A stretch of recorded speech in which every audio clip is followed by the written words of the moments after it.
ஐந்தவித்தான் ஆற்றல் அகல் விசும்புலார் கோமான் இந்திரனே சாலும் கரி. ஐந்தவித்தல், அவித்தல்னா அடக்குவது, ஐம்பொறிகளையும் அடக்குவது.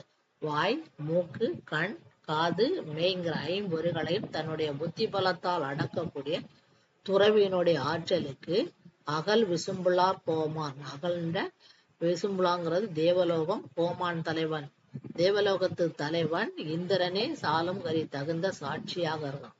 ஐம்பொறிகளையும் தன் புத்தி பலத்தால் அடக்கிய ஒழுக்கத்தோடு வாழும் முற்றும் துறந்த துறவினுடைய ஆற்றலுக்கு தேவலோக தலைவனான இந்திரனே தகுந்த சாட்சி.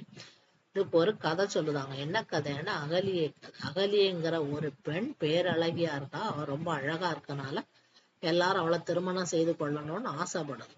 தேவலோக தலைவனான இந்திரனும் அவளை திருமணம் செய்து கொள்ளணும்னு ஆசைப்படுதான். அகலியைக்கு எல்லா விதத்திலையுமாக பொருத்தமாக இருக்கக்கூடியவன் கௌதம முனிவர். கௌதம முனிவருக்கும் அகலியைக்கும் திருமணம் நடக்குது. திருமணம் முடிஞ்சு 2 பேரும் கௌதம முனிவருடைய ஆசிரமத்தை நல்லபடியா வாழ்ந்து வர்றாங்க. அகலியைக்கு திருமணம் நடந்தது தெரிஞ்சும் இந்திரனுக்கு அகலியை மீது உள்ள ஆசை அடங்கல. ஒரு நாள் நடு ராத்திரி சேவலாக மாறி ஆசிரமத்துக்கு பக்கத்துல நின்று கூவும் போது கௌதம முனிவர் பொழுது விடிஞ்சாச்சுன்னு காலை கடன்களை முடிப்பதற்காக ஆத்தங்கரைக்கு போறார். போகவும் இந்திரன் கௌதமர் ரூபத்துல வந்து அகலியை நெருங்கவும் ஆற்றங்கரைக்கு போயிருந்த முனிவருக்கு இது தெரியுது. தெரிஞ்சு கோபத்துல ஆசிரமத்துக்கு திரும்பி வரவும் இந்திரன் முனிவரை பார்த்து பூனையாக ஓடுதான். முனிவர் இந்திரனுக்கு சாபம் கொடுக்கிறார். இதுதான் கதை. முனிவர்ங்கிறவர் சாதாரணமாக மனிதன். இந்திரன் தேவலோகத்துக்கு தலைவன். முனிவர்களெல்லாம் இந்திரனை நோக்கி தவம் செய்திருக்காங்க. இன்னைக்கு இந்திரன் முனிவற்று சாபம் வாங்கி நிற்கிறான். எவ்வளவு பெரிய ஆளாக இருந்தாலும் பெண்ணாசை வந்தாச்சுன்னா முதல்ல சேவலாக மாறினான், அப்புறம் பூனையாக மாறி ஓடுனான். இப்ப விலங்குக்கு சமமாக காமம் வந்துட்டா விலங்குக்கு சமமா நடந்திருக்காங்க. இதுல இருந்து என்ன தெரியுதுன்னா எல்லாத்தை விட ஐம்பொறிகளையும் அடக்கி வாழக்கூடிய முற்றும் துறந்த துறவியே உயர்ந்தவன் சொல்லுதார் வள்ளுவர்.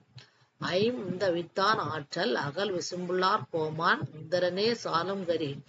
ஐம்பொறிகளையும் அடக்கி ஒழுக்கத்தோடு வாழும் முற்றும் துறந்த துறவியினுடைய ஆற்றலுக்கு தேவலோக தலைவனான இந்திரனே தகுந்த சாட்சியாக இருக்கிறான்.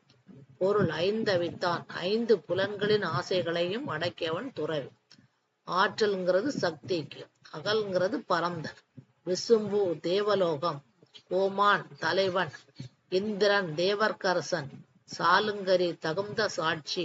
விளக்கம்: கண், மூக்கு, வாய், மெய், செவி என்னும் ஐம்புலன் வழியாக செல்லுகின்ற ஆசைகளை அடக்கிய துறவியின் சக்திக்கு